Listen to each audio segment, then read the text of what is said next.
Ciao a tutti e benvenuti a Breslavia, una città tra due culture. Infatti, ha fatto parte per molto tempo della Prussia e poi della Germania, ma dal dopoguerra fa parte della Polonia. Il nome Breslavia, infatti, prende origine dal nome tedesco Breslau, mentre in polacco è nota come Wrocław. Siamo sicuri che questa città vi sorprenderà. Non a caso è una delle città polacche più amate dagli italiani, forse complice anche il fatto che è facilmente raggiungibile in aereo. Da Bologna, infatti, sono circa 2 ore di volo. Ma non dilunghiamoci oltre e andiamo a esplorare la città. Cominciamo con la piazza del mercato, il centro del centro città. Una piazza storica, ma anche punto di ritrovo, circondata da locali e ristoranti e in mezzo il vecchio municipio, costruito nel 300 e ancora originale dell'epoca. All'interno è possibile visitare il Museo dell'Arte Borghese e vi facciamo qui vedere gli interni. Usciamo ora e vediamo di nuovo la piazza da fuori. Molto eleganti sono gli edifici che guardano sulla piazza con i loro colori sgargianti in stile rinascimentale. Perdiamoci un po' tra i colori di questa piazza di giorno e di sera. Ma mentre girate per la piazza e per la città, fate attenzione a guardare anche per terra e non solo i monumenti. Avrete modo di fare una caccia all'ognomo tornando un po' bambini o divertendovi con loro a cercarli tutti. Ma perché la città è piena di gnomi?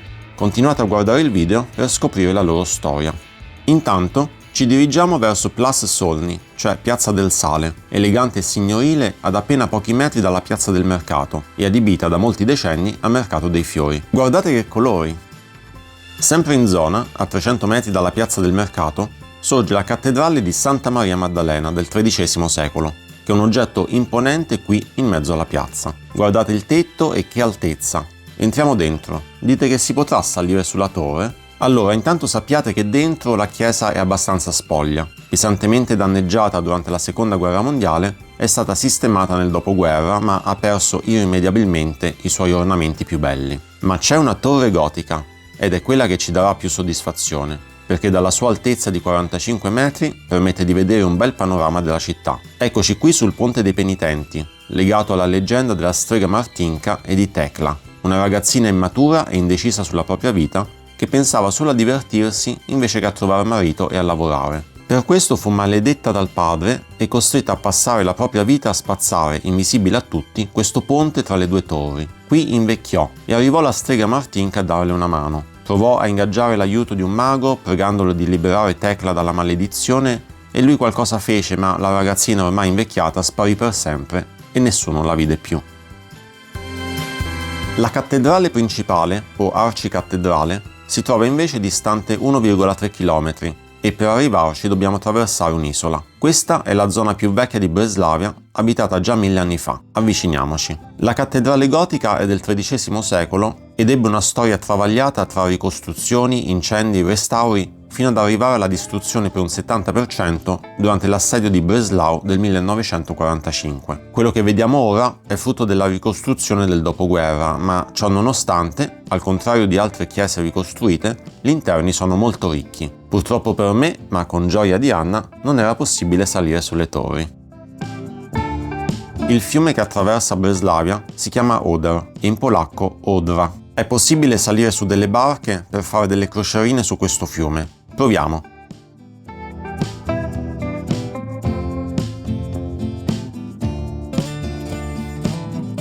Rilassante e soprattutto ci consente di rimanere seduti per un'oretta dopo tanto camminare. Infatti è stata una giornata densa. Il battello si muove lungo il fiume, sediamoci quindi e godiamoci lo spettacolo e il relax.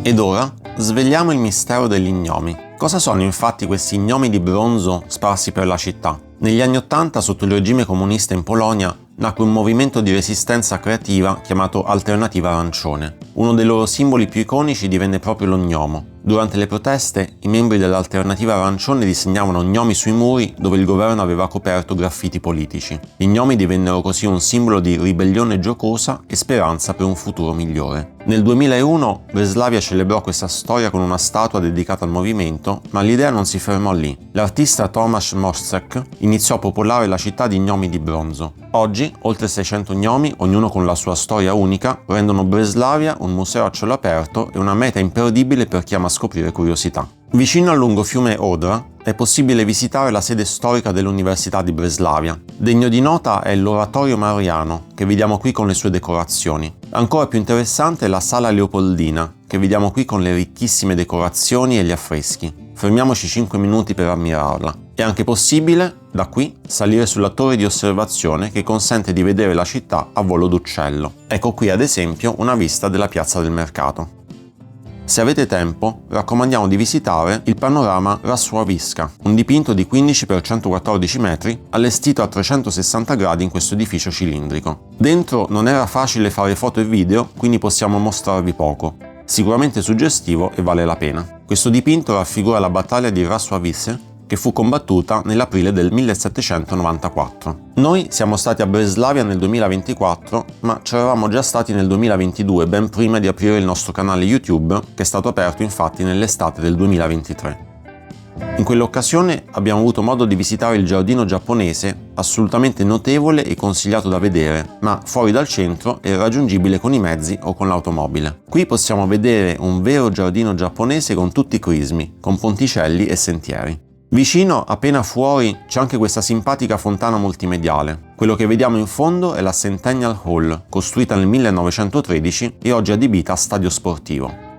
Questo non è il primo video che facciamo su una città polacca e, immancabilmente, alla fine di ogni video, vi consigliamo di assaggiare la cucina locale. Qui potete vedere uno splendido esemplare di zuppa Żurek in crosta di pane. Questa zuppa tipica polacca ha di base la farina di segale e contiene anche aglio, pepe, salsicce, carote, patate, uova, sale e in questo caso anche crema acida servita a parte, da provare assolutamente senza paura, infatti è buona come sembra. Speriamo con questo video di avervi fatto venire voglia di visitare Breslavia, che vogliate venire in aereo da persone normali o in macchina come abbiamo fatto noi, quest'anno, sulla strada di ritorno da Riga in Lettonia. Se questa città ti è piaciuta, ti consigliamo di visitare anche la città di Poznan ad appena 2 ore di macchina di distanza da Breslavia, di cui puoi vedere il relativo video qui. Ti invitiamo a lasciarci un like se sei arrivato fin qui e a iscriverti per altri contenuti di viaggio.